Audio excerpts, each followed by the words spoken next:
एक खामोश और तारीक रात थी। मदीना की गलियां पुरस्कून थीं, सितारे आसमान पर चमक रहे थे और हवा में सर्दी और मिट्टी की खुशबू मिली हुई थी। खलीफा वक्त हज़रत उमर रज़ी अल्लाह ने अपनी चादर ओढ़े मामूल के मुताबिक शहर की हालत देखने निकले। वो अक्सर रात को गलियों में अकेले निकल जाते ताकि देख सकें कि कहीं कोई महताज, बीमार या मुश्किल में तो नहीं। ये रात ख़ास तौर पर सर्द थी, मगर हज़रत उमर रज़ी अल्लाह के दिल में अपनी राया के लिए मोहब्बत और फ़िक्र की रोशनी रोशन थी।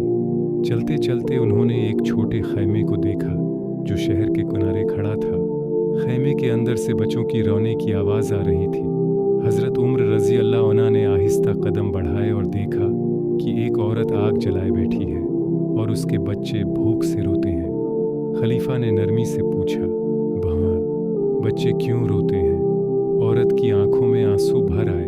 उसने जवाब दिया, ये भूखे हैं और खाने का इंतज़ार कर रहे हैं, मेरे पास कुछ नहीं है। हज़रत उमर रज़ी अल्लाह ने आगे पूछा, हांडी में क्या है? औरत ने शर्मिंदगी से कहा, सिर्फ पानी और चंद पत्थर हैं। मैं चाह रही थी कि बच्चे समझें खाना पक रहा है, शायद इंतज़ार में सो जाएं। हज़रत उमर खामोशी से ये सब सुनते रहे। उनके दिल में रहम और फ़िक्र की लहर दौड़ गई। ये सोचकर कि खलीफा होने के बावजूद ये लोग कितनी परेशानी में हैं, उनके आंखों में नमी आ गई। वो खैमे के बाहर खड़े रहे और दिल में सोच रहे थे कि किस तरह ये ख़ानदान भूख और गुर्बत से महफूज रह सकता है। ये पहली रात थी जो उनके दिल में एक गहरा असर छोड़ गई। हज़रत उमर रज़ी अल्लाह अन्हु फ़ौरन बैतुल माल की तरफ रवाना हुए। वहाँ पहुँचकर उन्होंने खाना, आटा, घी और खजूरें इकट्ठी की और एक बड़ी बोरी में डाल दी। साथ में एक साथी भी था जो बोल उठा, अमीरुल मोमिनीन, ये बोरी मुझे उठाने दे। हज़रत उमर रज़ी अल्लाह अन्हु ने मुस्कुरा कर जवाब दिया, क़यामत के दिन क्या तुम मेरा बोझ भी उठाओगे? ये कहकर उन्होंने खुद बोरी उठाई और खैमे की तरफ दौड़ पड़े। रात की रोशनी में उनका साया ज़मीन पर पड़ रहा था। रास्ते में बच्चों की हंसी और रोने की आवाज़ उनके कानों में गूंज रही थी, मगर वो थकने से बाज न आए।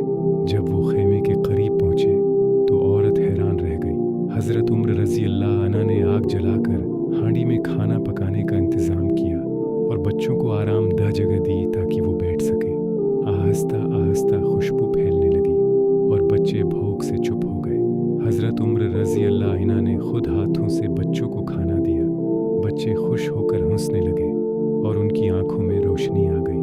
ये लम्हा इतना जज्बाती था कि औरत भी आंसू बहाने लगी। इस रात हज़रत उमर रज़ी अल्लाह अन्हा ने न सिर्फ एक ख़ानदान की भूख मिटाई, बल्कि अपनी रियाया के लिए खुलूस, मोहब्बत और ख़िदमत का सबक भी दिया। ये वाक़या उनके अजीम दिल की निशानी था, जो सिर्फ खलीफा के अहदे तक महदूद नहीं था, बल्कि एक हकीकी खादिम की शान थी। अगली सुबह हज़रत उमर रज़ी अल्लाह अन्हा दोबारा खेमे आए ताकि बच्चों और औरत की हालत देखें। उन्होंने देखा कि बच्चे हंस रहे हैं और औरत खुशी से मुस्कुरा रही थी। हज़रत उमर रज़ी अल्लाह अन्हा ने अपने साथी से कहा, ये लोग हमारी रियाया हैं, उनका ख्याल रखना हमारा फ़र्ज़ है। ये वाक़या मदीना के हर शख्स के दिल में एक सबक छोड़ गया। हज़रत उमर की मिसाल ने ये दिखाया कि हुक्मरान की अज़मत सिर्फ तख्त या ताकत में नहीं, बल्कि अपनी रियाया की खिदमत में है। औरत ने कहा, अल्लाह आपको जज़ाए खैर दे, आप हमारे गम में शरीक हुए।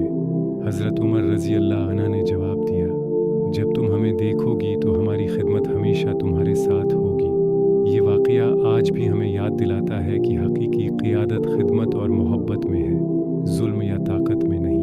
हज़रत उमर रज़ी अल्लाह अन्हा की ये मिसाल आज भी हर मुसलमान के लिए मुशाल राह है, जो इंसानियत, खिदमत और इंसाफ की बुनियाद पर ज़िंदगी गुजारना चाहता है।